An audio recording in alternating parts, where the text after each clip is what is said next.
Boa noite. Muito boa noite. É com enorme prazer que eu recebo todos aqui para iniciarmos esse evento que é da aula inaugural para os cursos do Instituto da Sociedade Brasileira de Psicanálise, e tendo como convidado o Dr. Joel Pereira. Eu queria dizer umas palavrinhas. De uns anos para cá, o Instituto da SBPRJ tem procurado, para iniciar seus cursos, convidar membros da cultura nacional para discutir temas importantes que estejam atravessando a sociedade. Foi assim que convidamos Sérgio Besser Laviano para falar sobre sustentabilidade, Luiz Fernando Duarte e Chico Caruso para falar sobre a questão da liberdade da mídia e das repercussões violentas pelos ataques terroristas. E em outra oportunidade criamos também um painel para discutir o tempo e os tempos.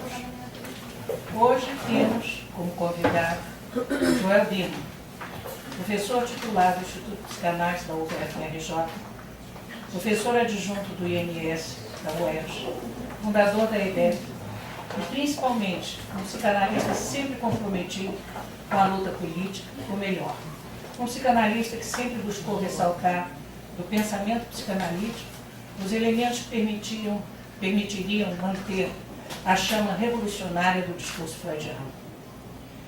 Ainda mais alguma coisa para se falar desse momento de nosso convidado. Joel é, principalmente como professor, alguém que não é apenas portador de um conhecimento a ser transmitido, ensinado. É, sobretudo, alguém que promove transferência para o espírito freudiano, não apenas para seus textos. Diferencia-se dos psicanalistas que se atêm à prática clínica dos consultórios particulares. Busca a sala de aula, busca a divulgação de seu pensamento, acredita na ação transformadora de sua presença pública. Faz das salas de aula e dos anfiteatros em que promove suas conferências o equivalente da ágora helênica, promovendo nesse espaço público sua luta política enquanto cidadão, sim, mas como psicanalista responsável. Para receber os novos membros da nossa sociedade, alunos do nosso instituto, que são Evelise Lousada, Guilherme Salgado, Michele Goran, Tiago Mussi. Então, para receber esses alunos novos, temos essa noite o prazer de oferecer-lhes o contato com alguém que vive a condição de psicanalista também, vive a condição de psicanalista, mas que também professa, né, que dá testemunho de seus princípios, tal como um compromisso homérico. E se assim eu digo, é porque eu confesso que eu estava muito preocupada para dar abertura a esse evento, e muito emocionada para aqui, não só abrindo os cursos desse ano, mas por estar sentada ao lado do Joel. Então eu estava muito preocupada. Mas aí o que eu fiz? Foi procurar na nossa contemporânea Biblioteca Universal, que provavelmente assombraria a vós, né? Alguma coisa que era a internet, alguma coisa sobre aula inaugural. Eu me surpreendi muito. E página também. Encontrei alguma coisa. Encontrei em Mário Quintana um poema chamado Aula Inaugural. As referências de Quintana se enraizam nos poemas homéricos, como poderão ouvir. E eu leio. É verdade que na Ilíada não havia tantos heróis como na Guerra do Paraguai, mas eram bem falantes. E todos os seus gestos eram ritmados como num balé, pela cadência de metros homéricos. Fora do ritmo, só a danação. Fora da poesia, não há salvação. A poesia é dança e a dança é alegria. Dança, pois, teu desespero, dança. Dança tua miséria, teus arrebatamentos, teus júbilos. E mesmo que temas imensamente a Deus, dança como Davi diante da Arca da Aliança. Mesmo que temas imensamente a morte, dança diante da tua cova, tece coroas de rimas. Enquanto o poema não termina, a rima é como uma esperança que eternamente se renova. A canção, a simples canção, é uma luz dentro da noite. Sabem todas as almas perdidas. O solene canto é um archote nas trevas. sabem todas as almas perdidas. Dança, encantado dominador de monstros, tirano das esfinges, dança, poeta, e sob o aéreo, o implacável, o irresistível ritmo de teus pés, deixa rugir o caos atônito. Esse é Mário Quintana, e agora acho que nós temos que ouvir o Joel.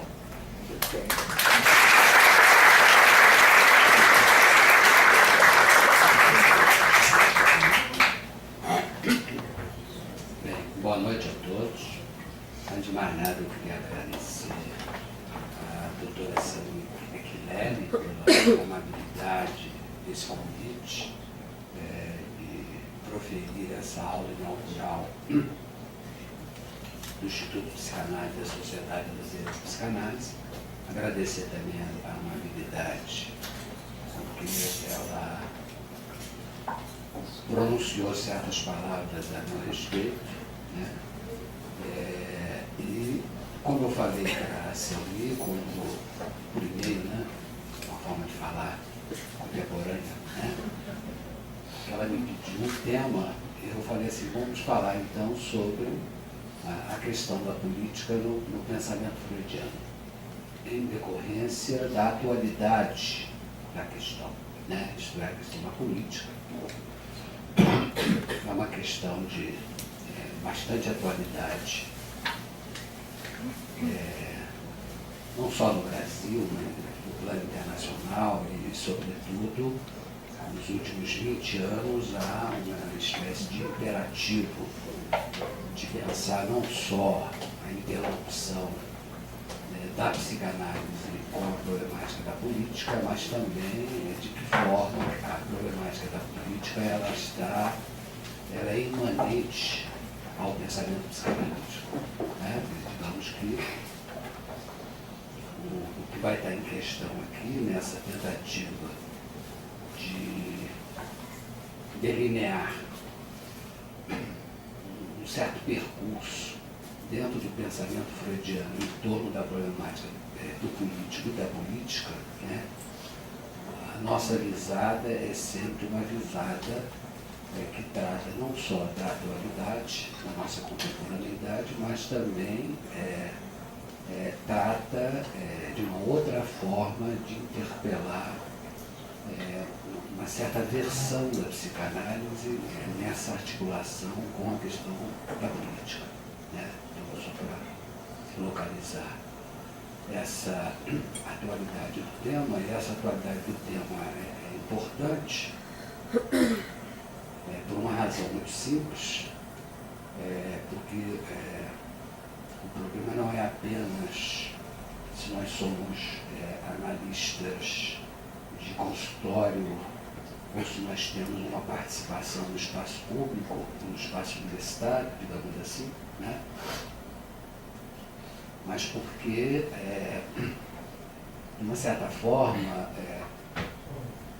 na tradição pós-freudiana da psicanálise, houve uma espécie de silenciamento da questão da política. A partir desse ponto de vista, eu vou tentar, de uma certa forma, para puxar o fio dessa discussão, justificar o que eu estou falando, para não ser uma afirmação, digamos assim, leviana, digamos assim, né? E o ponto de puxada disso, a gente pode encontrar exatamente no terceiro volume da biografia do Freud, uma formulação do Ernest Jones, biógrafo do Freud, sobre os ditos textos sociais e culturais do Freud. Então há uma formulação do Jones, que não é uma afirmação banal, em que ele dizia que o Freud se voltou para trabalhar os temas da cultura, né?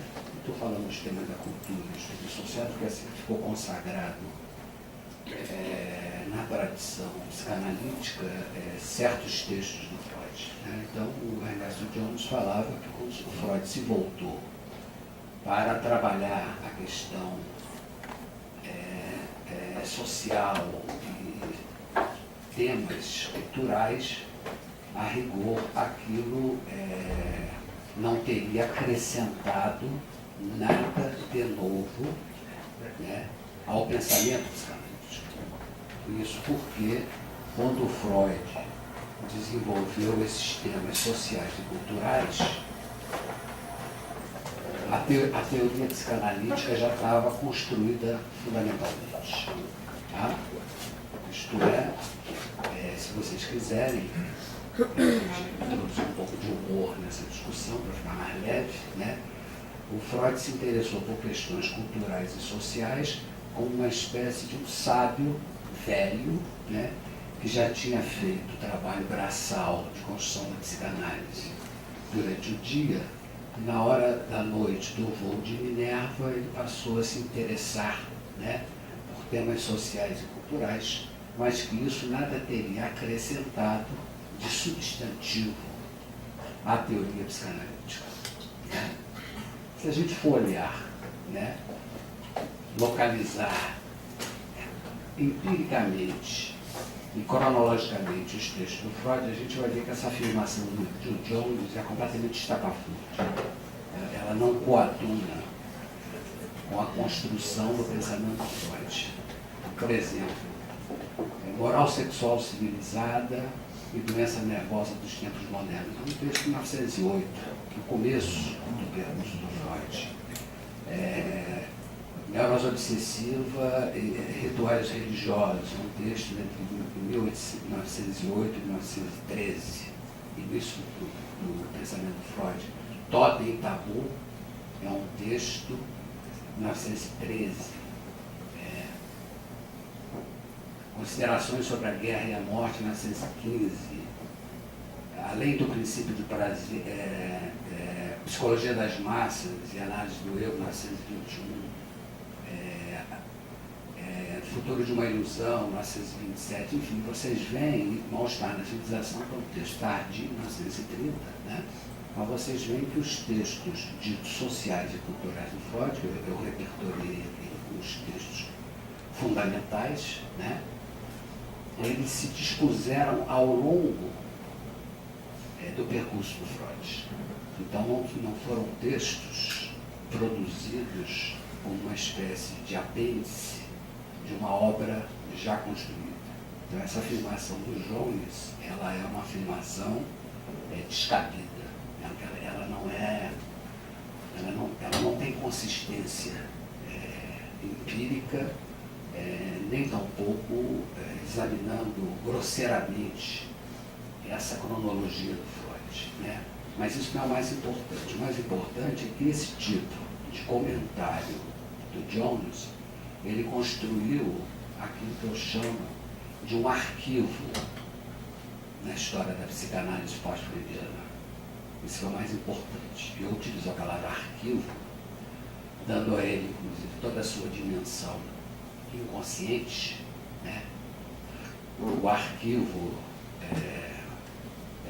não é bem uma memória, mas ele é aquilo que constitui uma memória, ele tem uma dimensão inconsciente. Então, eu estou dizendo a palavra arquivo aqui, não só como os historiadores falam de arquivo, mas também como os genealogistas falam de arquivo, no sentido em que o Foucault fala de arqueologia do saber, quando ele fala de arquivo. Ou um autor bastante próximo da psicanálise, como Jacques Derrida, fala de mal de arquivo. Quer dizer, então há um arquivo que foi constituído na história da psicanálise, onde eu estou aqui tentando pensar, né, a importância dessa passagem do Ernest Jones como sendo, de uma certa maneira, um constituidor desse arquivo, né, de um arquivo específico da história da psicanálise pós-freudiana, onde a questão cultural e social e a problemática política da psicanálise foi silenciada no interior da psicanálise. Né? Foi esse arquivo que foi constituído a partir do Jones, né? E esse arquivo que foi constituído a partir do Jones, né, pensa a psicanálise, isso é a consequência epistemológica disso, ele pensa a psicanálise como uma prática clínica, de fato ela é, ninguém aqui está negando isso, né? A psicanálise é uma experiência clínica e as criações conceituais da psicanálise, elas são decorrências de reflexões sobre essa experiência, né? Somente que nessa abordagem do Jones, onde essa dimensão cultural, social e política na psicanálise é como que silenciada, ela pensa essa experiência a partir da categoria de indivíduo. E a categoria de indivíduo, ela é uma categoria eminentemente psicológica. Quer dizer, essa formulação do Jones reduz a psicanálise a uma psicologia. Esse é que é o ponto, né? Então, fazer análise é nada mais, nada menos do que pensar a experiência psicanalítica centrada na categoria de indivíduo, né? Como se fosse essa entidade, esse substrato que fosse o objeto da experiência psicanalítica. Se a gente for interpelar certas passagens fundadoras do Freud, a gente vai ver que essa ideia do Jones, ela não se coaduna. Eu diria que o Jones, quando faz isso, quando ele reduz a psicanálise a uma psicologia, ele acha que o indivíduo é o objeto, o substrato da experiência psicanalítica, como se ele se reduzisse a clínica, a experiência clínica a isso. Ele está tratando esse tipo de leitura da psicanálise da mesma forma como final dos anos 20, começo dos anos 30, ele teve um debate com um antropólogo polonês radicado em Londres, Malinowski, onde ele fez um debate sobre a universalidade ou não do complexo de Édipo, baseado num trabalho do Malinowski sobre repressão e sexualidade nas sociedades primitivas, onde o Jones fazia a leitura daquilo que Malinowski levantava nesse contexto sobre a universalidade discutível do complexo de Édipo, se baseando numa espécie de alusão a essa categoria do indivíduo, né? E é uma espécie de considerar a leitura dessas sociedades primevas com as categorias das sociedades ditas complexas, né? Então é um erro metodológico grave, mas que ao mesmo tempo mostra, me parece, a forma pela qual essa categoria de indivíduo está localizada no centro do pensamento do Jones, onde ele abstrai a dimensão cultural e social presente na psicanálise e, ao mesmo tempo, ele esvazia diretamente a presença dessa problemática do político dentro da psicanálise. Se a gente quiser, né, partir para um lado mais positivo desse debate, evocando formulações do Freud sobre o indivíduo, a gente vai encontrar coisas muito interessantes. Então, por exemplo, se a gente for pegar os 2 primeiros capítulos da Psicologia das Massas e Análise do Eu, o Freud, discutindo com Wundt, vai dizer uma coisa muito interessante. Ele vai dizer o seguinte: a psicanálise não é apenas uma psicologia individual, mas ela é também uma psicologia coletiva. Então, Freud tenta exatamente mostrar a diferença e a ruptura que ela, a psicanálise, realizaria em relação à psicologia na medida em que ela se propõe a uma análise do dito campo psíquico, o aparelho psíquico, pela conjunção de fenômenos individuais e coletivos.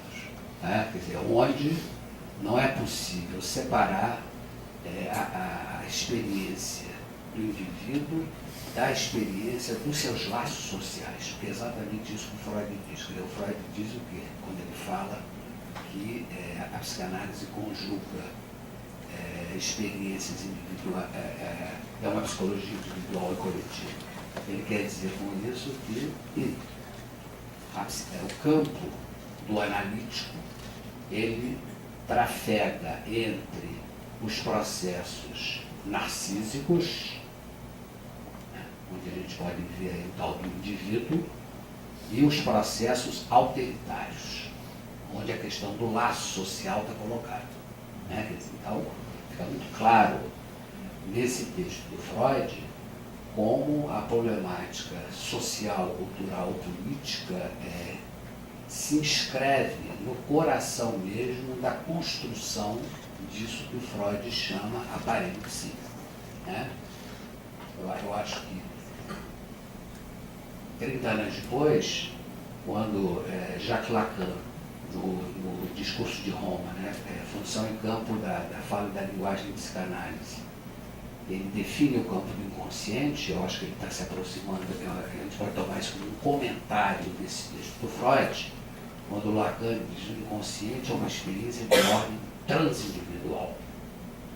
E ele se dá exatamente nas bordas entre a experiência que o Lacan chama de sujeito, je, e a experiência do eu, do moi. Né? Então, esse texto do Lacan, ele quase que se superpõe a essa formulação do Freud de que a psicanálise ela é uma psicologia que se dá na tensão entre processos narcísicos e processos autoritários, processos intersubjetivos, onde a questão do outro, a questão do laço social, ela é constitutiva do próprio sujeito. Né? Então, é nessa medida que a gente tem que localizar nesses ditos textos culturais do Freud alguma coisa que ela é constitutiva dessa própria experiência psicanalítica no seu registro micro, no registro como clínica, propriamente dita, onde esses processos autoritários e narcísicos vão estar o tempo todo imbricados na constituição desse campo de experiência. Né? Então, nessa medida, se a gente for examinar esses textos de cultura do Freud, para podermos chegar à discussão sobre a problemática do político do Freud, e se a gente for tomar, por exemplo, de início, em consideração um texto como Totem e Tabu, mas eu acho que aquilo que a gente vai encontrar no Totem e Tabu, a gente vai poder deslocar para o que está presente Moisés, o monoteísmo, o mal-estar na civilização, moral sexual civilizada, quer dizer, todos os textos de cultura do Freud vão apresentar essa característica que também remete a uma discussão importantíssima da contemporaneidade da psicanálise. Isto é, se a gente for pegar o Totem e Tabu, a gente vai ver que o texto do Freud é um texto pleno de referências à antropologia social, à sociologia, à teoria das religiões, à história. E exatamente por isso, esse texto do Freud, ele foi um texto que teve uma recepção desses campos, como se diz em teoria literária. Esse texto do Freud ele foi recepcionado pela antropologia, pela sociologia e pela teoria das religiões. O que não quer dizer que ele foi aplaudido, pelo contrário, o Kreber, que era um grande antropólogo, isso foi um passe de um romance antropológico, né? Um romance antropológico. Né? 30 anos depois, num sentido mais ameno e mais gracioso em relação ao Freud, o Lévi-Strauss vai dizer lá nas formas alimentares do parentesco que o mito do pai, a morte do pai da ordem primitiva é uma formulação da ordem do mito. O que o Davis trouxe é uma coisa muito importante. Ele não está dizendo como o Freud fala de mito, ele está desqualificando o Freud, não, diferente do outro que falou que o Freud estava fazendo um romance. Ele está valorando que o Freud tenha falado do mito e que o Lacan arrebate dizendo que foi o único mito produzido no século XX. O mito do pai da ordem que foi morto, não tem outro mito produzido no século. Foi o único mito que foi inventado por Freud. Né? Quer dizer, então, esse mito, essa dimensão mítica, ela é uma dimensão fundamental. Mas o que eu quero dizer é que essa recepção da psicanálise e, ao mesmo tempo, aquilo que está imanente na construção do Ordem Tabu mostra que nessa condensação entre a dimensão dita individual e essa dimensão coletiva, entre processos narcísicos e processos autoritários, a construção do discurso por Freud, ele tem claramente uma dimensão interdisciplinar. Freud falar desse mito, ele fez um percurso interdisciplinar. Ele passou pelos antropólogos, ele passou pelo Durkheim, ele passou por todos os autores relevantes nesse momento no campo das ciências sociais para poder alocar essa hipótese da morte do pai da ordem primitiva pelos filhos revoltosos que se revoltavam contra esse gozo exclusivo que o pai iria reservar apenas para ele, no nome de tentar democratizar o gozo, digamos assim, eles mataram o pai. Né? Então há uma característica desse discurso que é importante, que é essa dimensão interdisciplinar. Se a gente for ver, eu estou me detendo esquematicamente no Ordem Tabu, mas se a gente for para todos os outros textos de cultura do Freud, a gente vai encontrar as mesmas características. Eles têm todos uma dimensão interdisciplinar. Né? Mal-estar na civilização tem uma dimensão interdisciplinar. A moral sexual civilizada tem uma dimensão interdisciplinar.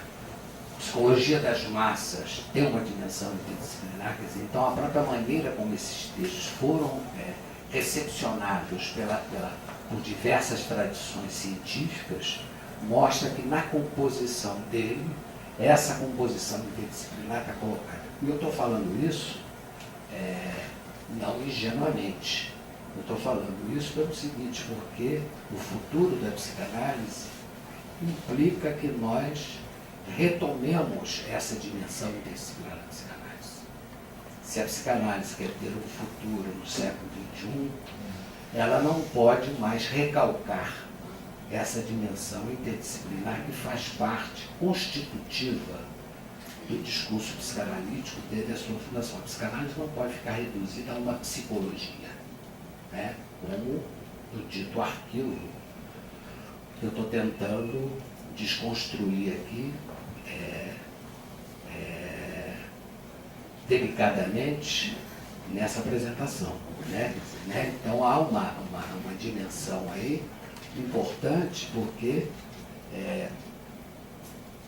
nessa entrada da psicanálise no espaço público, né, como disse seu inicialmente, nessa entrada do espaço público, na entrada da psicanálise no campo da universidade, não adianta mais os psicanalistas dizerem, quando eles dizem algo, que os outros não concordem, que eles não concordam porque eles resistem à psicanálise. Esse argumento não tem mais passagem hoje, século XXI. Ele teve passagem durante muito tempo, né? Mas ele deixou de ter essa passagem. Né? Até mesmo porque as instituições de psicanálise, seja lá de que ordem for, elas não podem mais serem como eram na época em que o argumento da resistência foi evocado. Elas funcionavam como sociedades secretas. Né? Sociedades secretas. Elas não são mais sociedades secretas. A psicanálise está na boca do mundo, está na boca do povo. Né? Então, A psicanálise é obrigada a ter que discutir com os outros campos dos saberes se ela quer ter um futuro possível. Então esse é um ponto bastante importante, que é a primeira característica desses textos, de todos esses textos culturais do Freud, sociais do Freud, onde a problemática do político está situada. Uma segunda característica desses textos é que em todos esses textos há uma alusão frontal, direta ou indireta, à questão do pai. Né? Freud vai falar da morte do pai da horda primitiva no Totem Tabu. Freud vai falar da figura do líder remetida à questão do pai na psicologia das massas e análise do eu. O Freud vai retomar o tema do Totem Tabu de uma forma diferenciada, diferente, no livro do Moisés e o monoteísmo. O Freud vai falar do pai no mal-estar na civilização, quer dizer, o Freud vai falar do pai no futuro de uma ilusão, onde ele vai falar da relação da ilusão religiosa e o desamparo pelo pai morto, né? Quer dizer, o Freud vai falar do pai o tempo todo. E evidentemente que o pai do que o Freud fala não se reduz apenas à figura do pai biológico ou do pai simbólico. A figura do pai tem pelo menos duas referências fundamentais aqui. Primeiro, o pai se refere à figura da autoridade simbólica, que é evidente. Mas o pai, ele remete também à figura do soberano, à figura da soberania, à figura da autoridade política. Tá? Então, a figura do pai, por essa referência à figura do pai, a gente tem uma porta de entrada sobre a centralidade da problemática da política do discurso de Freud. É essa problemática que é crucial. Em relação a isso, se essa é a porta privilegiada em relação à questão da política, pela questão da soberania, ou pela falibilidade ou infalibilidade dessa soberania, nós podemos agora tentar examinar exatamente como há uma espécie de descontinuidade no interior do pensamento Freud em relação à questão da política. Isto é, nós temos pelo menos duas versões opostas sobre a política, ou se vocês quiserem, da relação entre política e guerra no interior do pensamento Freud. A primeira concepção de Freud, ela vai se organizar exatamente nessa sistematização que o Freud faz em Totem Tabu. Toda a construção do Totem Tabu, ela se faz em torno do mito que há pouco a gente falou, da morte do pai da horda, pelos filhos que se rebelam contra essa onipotência do pai, que queria reservar para si o monopólio do gozo, o monopólio das mulheres, e os filhos brandam por certo estatuto de igualdade. Então há uma rebelião dos filhos que matam o pai. Eu quero sublinhar aqui, há uma morte real e não uma guerra real e não um estado de guerra nessa experiência. Depois a gente vai retomar isso, que é importante. Então, essa experiência, por essa experiência da morte, por essa descrição que o Freud faz, evidentemente que o Freud está ficcionalizando a passagem da sociedade pré-moderna para a sociedade moderna. Uma sociedade centrada na soberania absoluta, pai da horda, detentor de todas as mulheres, de todos os gustos, de todos os prazeres, para a constituição não da soberania do um, mas da soberania popular, na medida em que uma sociedade de irmãos, que é assim que o Freud descreve a rebelião dos filhos, é a constituição da dita sociedade moderna, soi-disant, republicana ou democrática. Certo? Então, o que o Freud está descrevendo através desse mito fundador é a passagem do mundo pré-moderno para o mundo pré-moderno para o mundo moderno, pela constituição do ideário da Revolução Francesa, da igualdade, da liberdade e da fraternidade. Sociedade de irmãos. Sociedade de irmãos que sabem muito bem que quem quiser ocupar o antigo lugar onipotente do pai vai ter o mesmo destino dele, isto é, vai ser morto. Por conta disso, pela culpa gerada pela morte, os filhos criaram uma figura totêmica como signo dessa filiação ao pai e, ao mesmo tempo, como nostalgia de terem matado esse pai originário.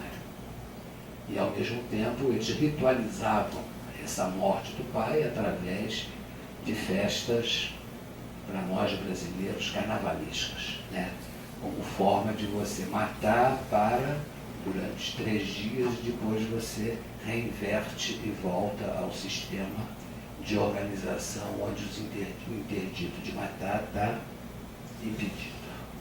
Então, toda essa construção do Freud, do tabu, ela foi construída em torno de uma ideia básica, que é a universalidade do interdito de matar. Esse é o ponto básico, esse é o ponto fundamental desse debate. Então, a passagem do pré-moderno para o moderno supõe a construção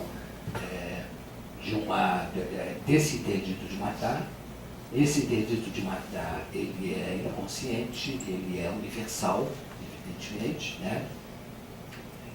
E quem transgredir esse interdito morre, né? Então, essa construção paira no top da rua.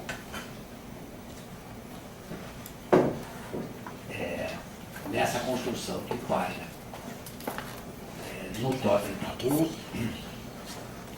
evidentemente que o Freud fala aí também de uma passagem de uma sociedade de horda para uma sociedade de massa. Né? O pai era a sociedade da horda. Né?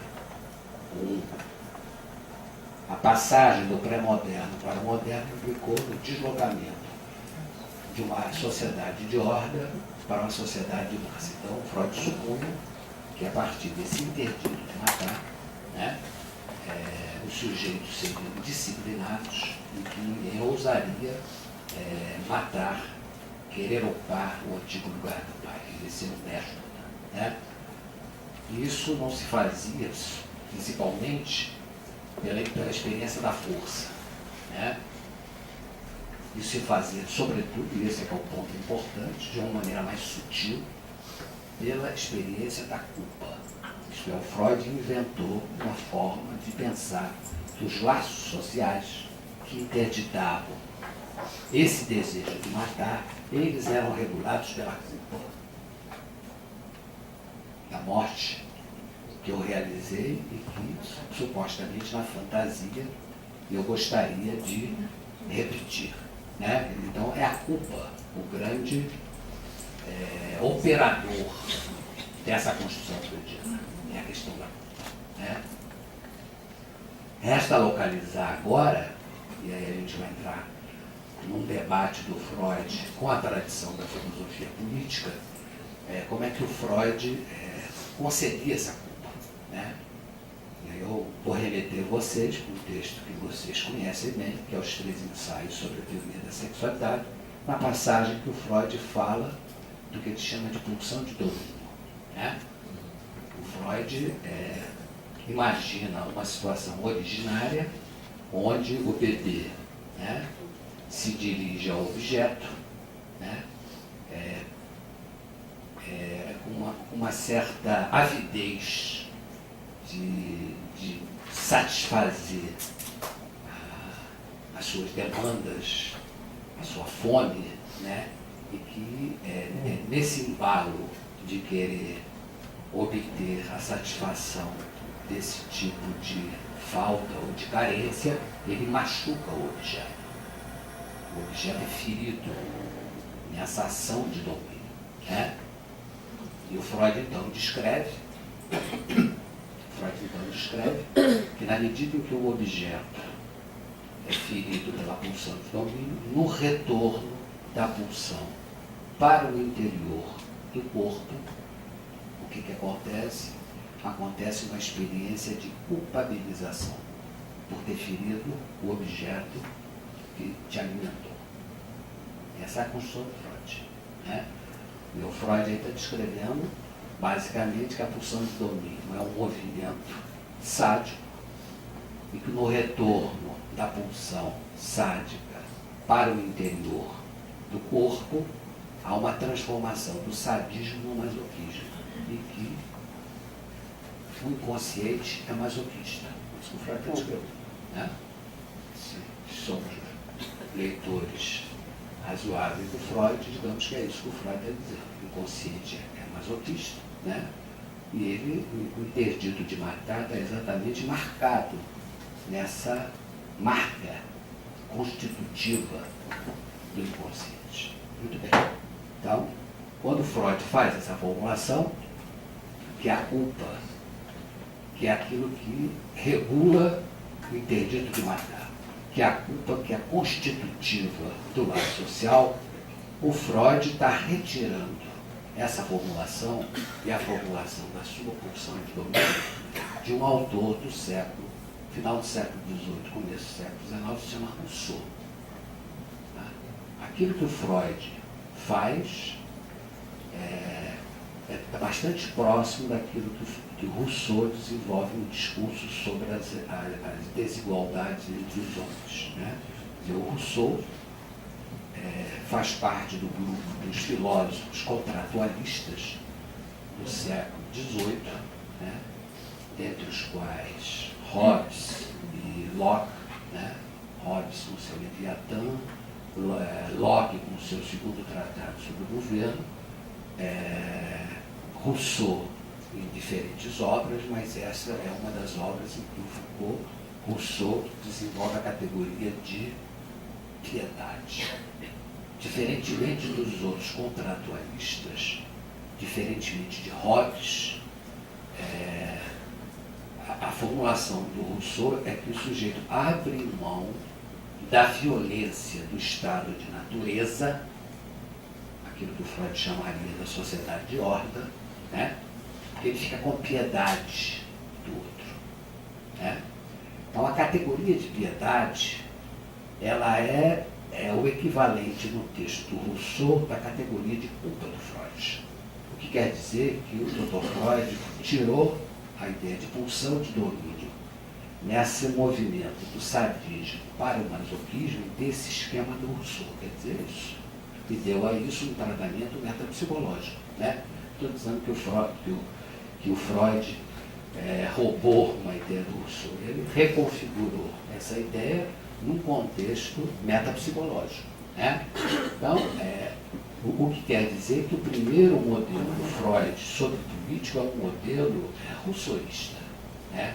Onde o Freud acreditava numa espécie de regulação do campo político baseado no interdito de matar, regulado pela culpa, ou, nessa alusão ao Rousseau, regulado pela piedade. Significa isso, né? Significa também que o Freud está diante de um cenário europeu, quando ele imagina essa espécie de universalidade do interdito de matar, de 100 anos de paz na Europa. A Europa vivia 100 anos de paz, depois dos acordos de Viena, depois das guerras napoleônicas, de forma que era uma estabilidade que estava instituída no território europeu, né? De maneira que o Freud, nesse contexto, ele acreditava, né, na tese kantiana da paz perpétua. Estou trazendo isso propositalmente aqui, porque eu acho que faz parte dessa discussão. Né? Na formulação do Kant, né, a paz perpétua ela seria a decorrência daquilo que o Kant chama de um traço maior do iluminismo, que seria a maioridade da razão. Né? Pela maioridade da razão, né, nós conseguiríamos administrar a paz perpétua e não haveria mais guerras. Nós conseguiríamos resolver as nossas diferenças de maneira pacífica. Eu estou falando do Kant porque o Kant é a contrapartida do Rousseau, no sentido de que Rousseau era o pensador das ciências humanas no campo da filosofia política que foi incorporado pelo Kant para pensar o campo das humanidades. Da mesma forma como Newton foi o modelo do Kant para pensar o discurso da ciência na crítica da razão pura, o Rousseau foi o autor do campo da filosofia política, da filosofia social, que Kant incorporou para pensar o campo da história e o campo da reflexão sobre política. Né?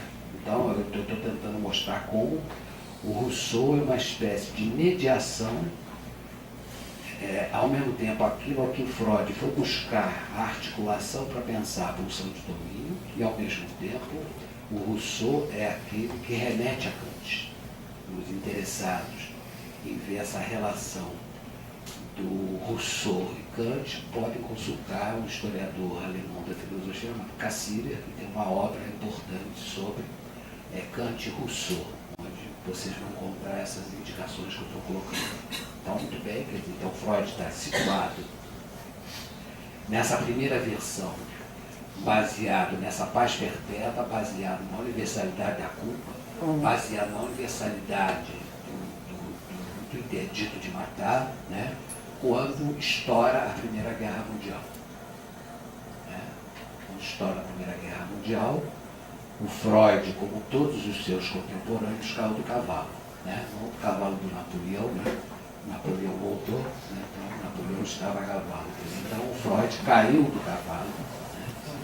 Caiu do cavalo porque o Freud não poderia, exatamente pelo que eu disse antes, naquela estabilidade de duração de 100 anos, o Freud não poderia acreditar naquela guerra sangrenta que rompia com essa ideia da paz perpétua.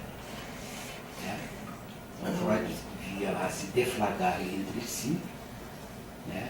Não os bárbaros contra os civilizados, como se diz hoje, os europeus e americanos contra os terroristas do mundo árabe, bárbaros civilizados. Mas o que estava lá em guerra eram os civilizados. Era a Inglaterra, a França, a Alemanha. Isto é, o que estava ali em jogo era o que havia de mais avançado em termos de civilidade.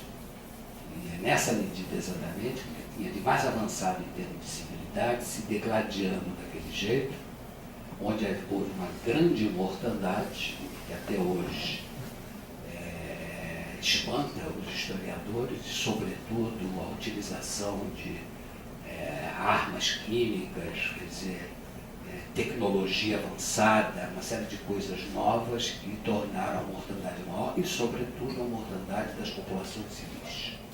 Começa um itinerário que vai marcar a nossa modernidade avançada e a nossa contemporaneidade, que é o fato de que morrem mais pessoas nas guerras que são das populações civis do que propriamente os soldados. Né? Quer dizer, então as populações civis são os alvos da guerra entre os estados. Então isso aí começa a se configurar no Primeira Guerra Mundial. O Freud cai do cavalo, né? Considerações sobre a guerra e a morte, e o Freud começa aí, a partir disso, a relativizar a universalidade do interdito de matar. Por quê? Porque ele diz assim, olha,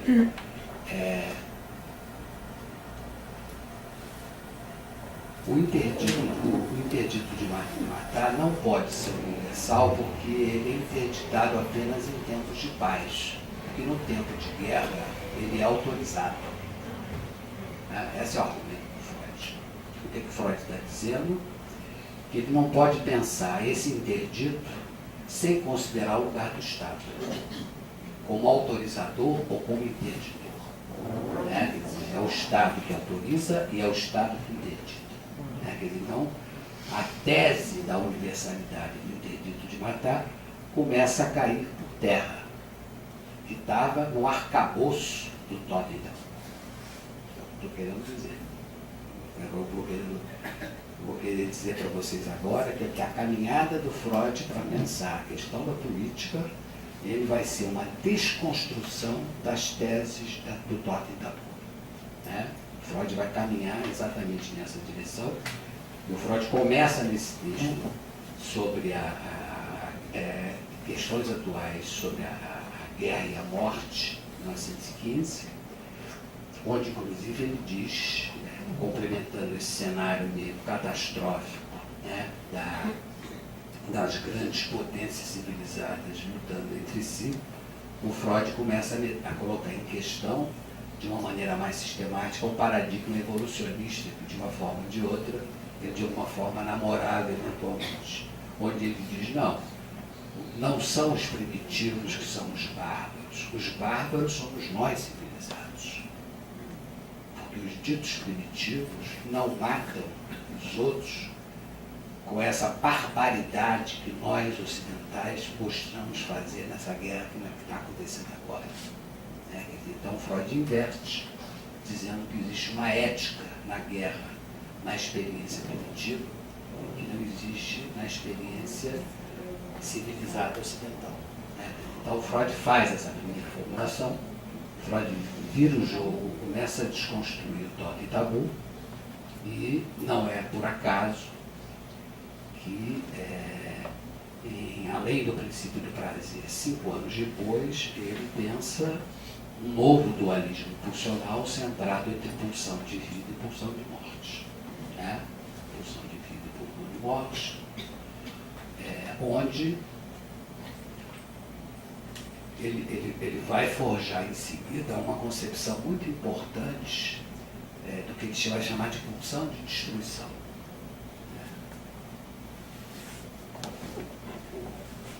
Pulsão de destruição como condição do vivente se manter vivo.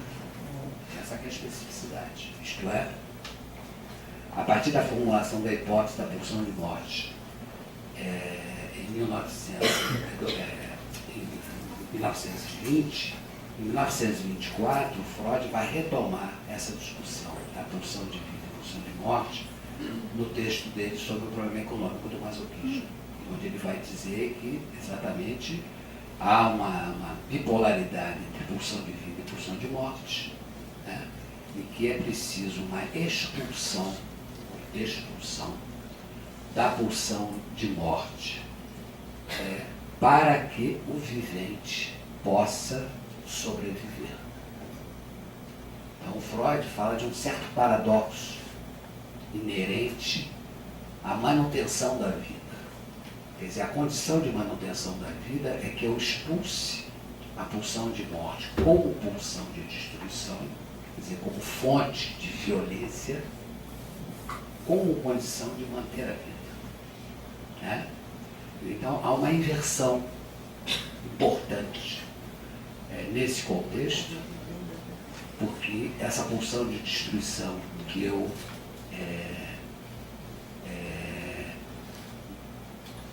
expulso para o exterior,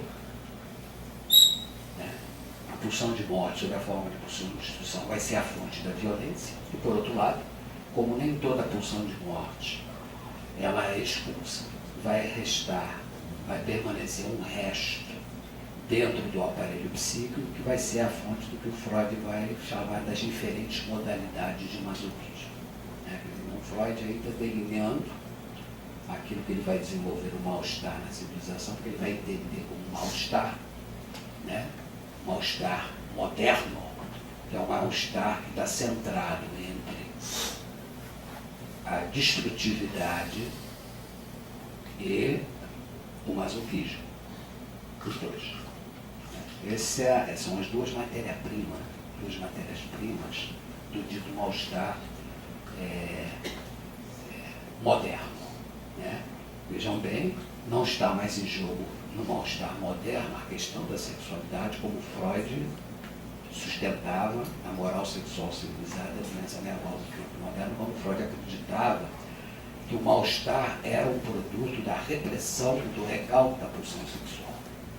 O que está em jogo aqui não é mais a sexualidade, o que está em jogo aqui é a pulsão de morte na sua versão sádica ou masoquista. E, ao mesmo tempo, Freud inverte a formulação da relação entre sadismo e masoquismo que ele tinha formulado nos 3 ensaios. Não é mais o sadismo que é primário e o masoquismo secundário, mas o que é primário é o masoquismo e o sadismo é secundário. Há uma inversão disso aí. Né? Então, no que tange as consequências disso, não apenas para a constituição do campo do mal-estar, e eu estou falando aqui do campo do mal-estar porque o campo do político, o campo das práticas políticas, vai ser exatamente voltada para a administração desse mal-estar, os seus diferentes níveis de grandeza ou de complexidade. Né? Então, nessa medida, retomando o texto da Psicologia das Massas, 1921, em Análise do Eu, o Freud vai exatamente localizar algumas consequências dessa inversão provocada desde considerações sobre a guerra e a morte, sobretudo a partir do além do princípio do prazer, né? Onde o Freud vai exatamente mostrar que o problema exatamente desse mal-estar e dessa violência, para delinear o espaço social da modernidade avançada, não é mais apenas a oposição entre guerra e paz, como até então ele estava considerando, considerações sobre a guerra e a paz. Quer dizer, há um interdito de matar e há uma autorização para matar. O que o Freud começa a dizer na Psicologia das Massas, Análise do Eu, é que nós modernos não suportamos conviver com a diferença de ninguém. A diferença é problemática. Né? Eu trato diferente como inimigo, como adversário e inimigo. Né? Então, quando Freud enuncia a tese do narcisismo das pequenas diferenças, o narcisismo das pequenas diferenças, ele diz o quê? Que nos níveis individuais e coletivos, o Freud, fiel aí à história de que a psicanálise não é uma psicologia individual, mas é uma psicologia coletiva também, né? Ele formula no primeiro capítulo dessa obra, ele formula que no nível dos indivíduos, no nível das etnias, no nível dos segmentos sociais, no nível das classes sociais, eu sempre trato aquele que é diferente de mim como um adversário e logo como um inimigo. Então, se ele é meu inimigo, eu tenho que eliminá-lo, tenho que matá-lo. Né? Então, essa discussão do Freud é interessante, porque ele sai da oposição, do confronto, da ausência de confronto entre nações no tempo de paz, né, para, da presença da guerra no confronto entre as nações, para uma situação em que ele descreve que aquilo que se dá permanentemente naquilo que ele chama de mal-estar na civilização, pela mediação da ideia de narcisismo das pequenas diferenças, é uma permanente guerra entre indivíduos, segmentos, classes e etnias dentro das sociedades organizadas. É isso que ele está falando. Né? E nesse sentido que ele está descrevendo é de uma grande atualidade. Eu acho que o Freud está fazendo uma descrição, né, do espaço social da modernidade avançada, onde ele está prefigurando essa espécie de guerra permanente que atravessa o espaço social, que a gente vê cada vez com mais visibilidade nas sociedades contemporâneas, né? Através dessa categoria de psicologia de narcisismo das pequenas diferenças. Mais do que isso, ele vai então no caminho de desconstruir um modelo do totem tabu. O que ele vai dizer? Ele vai, como do totem tabu, a gente falou aqui que o Freud pensava que o animal de horda seria transformado em animal de massa, que seria possível domesticar um animal de horda. Seria possível domesticar um animal de horda, disciplinar, se vocês quiserem, um animal de horda, pela experiência da culpa. Né? O que Freud vai dizer na psicologia das massas, análise do eu, o homem é um animal de horda. Ele jamais vai ser um animal de massa. Por quê? Porque as pulsões não são domesticáveis. A pulsão de morte não é domesticável. Esse é o ponto do Freud. Né? E exatamente porque a pulsão de morte não é uma pulsão domesticada, retomando uma imagem cara ao Schopenhauer, ele vai dizer: os homens são que nem porcos espinhos. Mantenham-se numa certa distância, porque se aproximar muito, vocês vão se repelir nos seus espinhos por conta mesmo que o outro se transforma no inimigo. Então, há toda uma inversão, toda uma desconstrução das teses do totem tabu, uma colocação em movimento da pulsão de destruição, uma colocação em movimento do masoquismo, né? De um masoquismo constitutivo também do sujeito, né?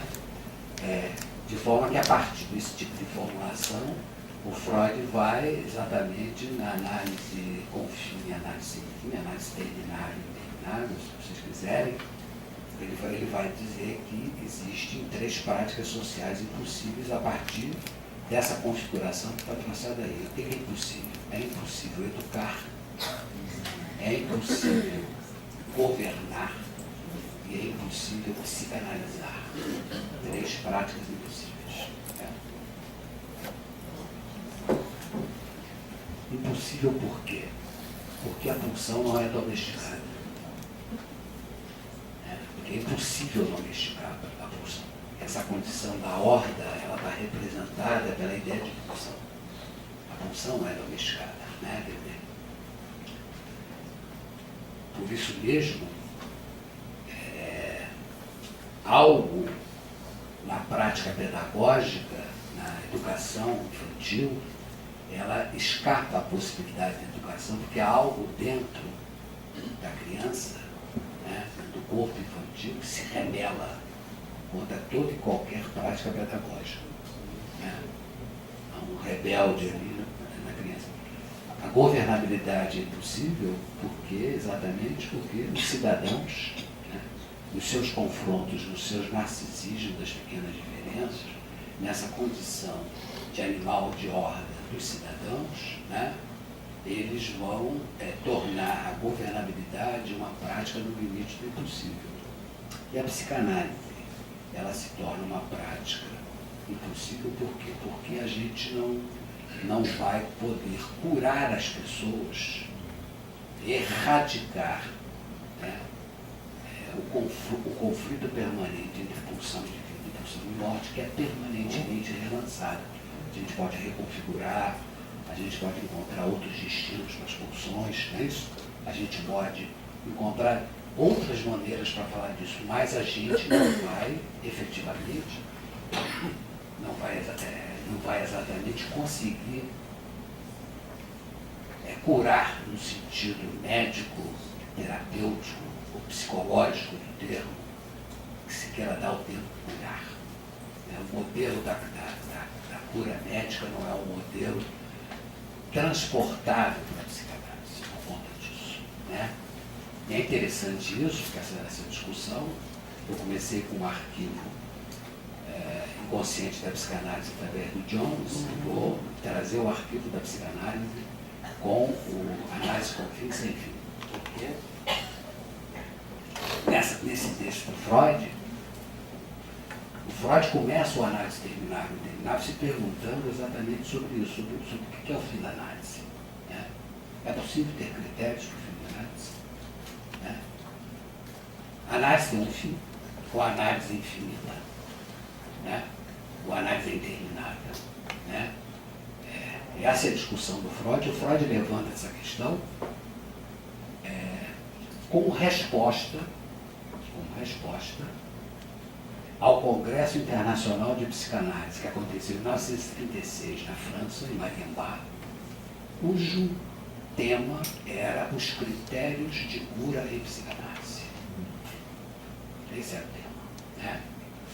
E o Freud, velho, não pôde ir ao Congresso, né? Não pôde estar lá para falar o que ele pensava, resolveu escrever um texto, né?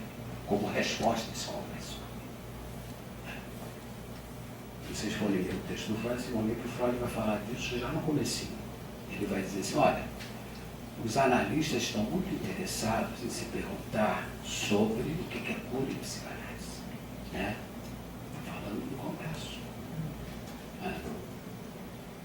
Só que isso é uma questão velha. O que é cura em psicanálise, a gente já sabe, desde que eu comecei essa história de psicanálise. Desde o começo da invenção da psicanálise, a gente sabe aquilo que conduz à cura em psicanálise, que é a experiência erótica no campo da transferência. É isso que cura em psicanálise. O estudo sobre esse tema, o Freud já falava disso. Né? Então o Freud fica um pouco irritado com um certo fato, né? Que 40 anos depois, os analistas ainda não têm incorporado isso. Mas eles não incorporaram isso por uma razão muito simples, que é a questão que Freud coloca para a comunidade psicanalítica naquele contexto.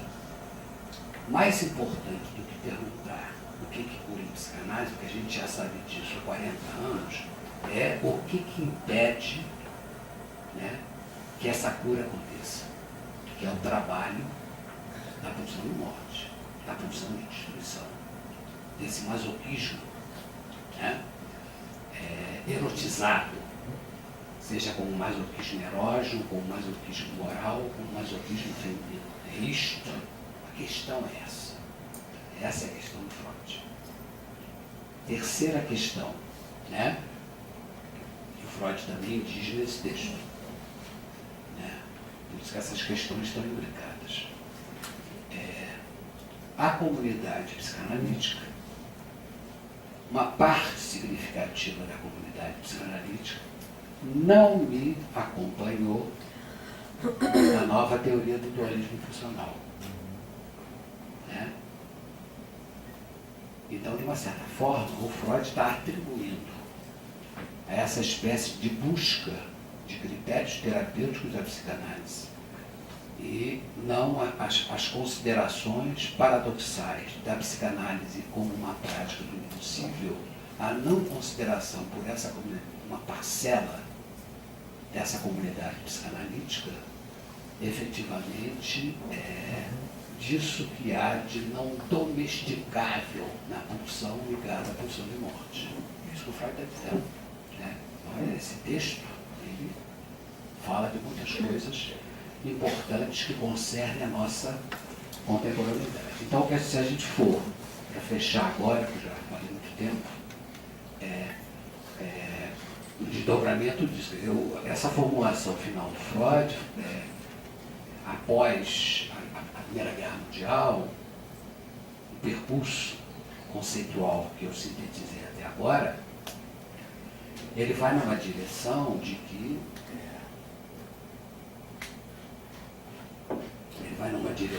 onde o laço, exatamente por conta do paradoxo da vida que se desdobra em pulsão de destruição e masoquismo, ele vai na direção de que se revela de uma maneira mais evidente, clinicamente falando, socialmente falando, no sentido do narcisismo das pequenas diferenças, né? é que esse tipo de formulação, ele quer dizer que os laços sociais eles são invadidos por essa dimensão destrutiva ou masoquista. Né? O que quer dizer que, em termos da velha discussão da relação entre guerra e política, o Freud aqui ele está batendo de frente com um clássico da filosofia da guerra chamado Clausewitz. Clausewitz é um grande teórico da guerra, um grande general alemão do começo do século XIX. E o Clausewitz foi um cara que disse uma coisa seguinte: a guerra é a continuação da política. Essa é a tese clássica do Clausewitz, né? Quer dizer que a guerra é a continuação da política. E essa margem de que a guerra é a continuação da política quer dizer que a guerra tem um certo ordenamento discursivo possível. Né? Nessa formulação do último Freud, como eu tentei estabelecer aqui, o que o Freud está dizendo é que não é a guerra que é a continuação da política, é a política que é a continuação da guerra. O elemento fundamental é a experiência da guerra, é a experiência da morte, é a experiência da destruição. Então, nesse sentido, Freud ele está desconstruindo a formulação do Clausewitz. Do Clausewitz, que foi um autor muito importante na tradição da filosofia política, influenciou grandes pensadores sobre a política do século XIX e século XX, só para citar dois, Hegel e Lenin. Né? Lenin citava Clausewitz o tempo todo, né? Aquele Lenin que fez a Revolução Russa, né? Isso se lembra, né? Então, eles eram clausewitzianos. O Freud, então, inverte essa formulação do Clausewitz através desse seu último paradigma, né, onde ele coloca essa imanência da questão da morte, da questão da destruição, como sendo aquilo a ser considerado como questão. Né, e sobre a maneira pela qual nós temos que encarar essa experiência psicanalítica. E, nesse sentido, de uma maneira um pouco inesperada, essa formulação do último Freud é bastante próxima daquilo que é desenvolvido pelo filósofo francês Michel Foucault na obra Em Defesa da Sociedade, onde Foucault sustenta, é um curso dele no Colégio de França, ele sustenta aqui toda uma tese de que na relação entre guerra e política, o que é primordial é a dimensão da guerra e não da política, como dizia Clausewitz, de maneira que é a política que segue os caminhos da guerra em outros termos. E que eu acho que isso foi, de uma certa maneira, condensado no último Freud, numa espécie de prefiguração, eu acho, da nossa experiência social e política contemporânea através da ideia do narcisismo das pequenas diferenças. É isso aí, muito obrigado pela atenção de vocês.